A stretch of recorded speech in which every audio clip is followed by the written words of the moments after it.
Alright, for today's project out here on the ranch, we have the rake. So this is just something I threw together really quick. It's 1-inch square tube, some angle iron, obviously some very high-tech weights on there. There's a bunch of little angle iron teeth welded on kind of along the base here. And went out, raked the yard. Works great, everything's holding pretty tight, but I need to weld some more teeth onto it, tighten up the pattern a bit, and get it to dig in a little bit better. So I will be using, get over here, I'm going to be using the Predator 4375 and my Forney Easy-Weld 100 ST. Now, generally, people say you cannot weld off of a generator. General consensus is that it doesn't work. But I'm going to go ahead and give it a try. I've done a bit of welding around the property before, and so we're going to give this one a try, and you guys can see how it goes.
Alright, so here we go.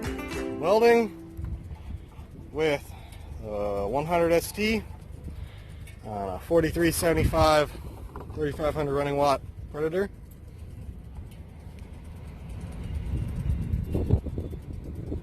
I mean, it's not going to win any competitions, but, I mean, it's really not going to win any competitions. I don't know if I should show you the rest of these.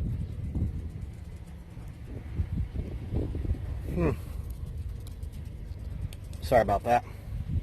Taz is out here protecting the property. What are you doing, Taz? Tucker holding it down. Yeah, so, I mean, I chalk a lot of that up to my welding capabilities, because, I mean, I ain't a welder. I just know how to stick stuff together, but I mean, as you can see, it's getting heat penetration. You know, it's melting it in there. You know, and some of these welds are, I don't know, borderline passable. I'll take borderline passable any day.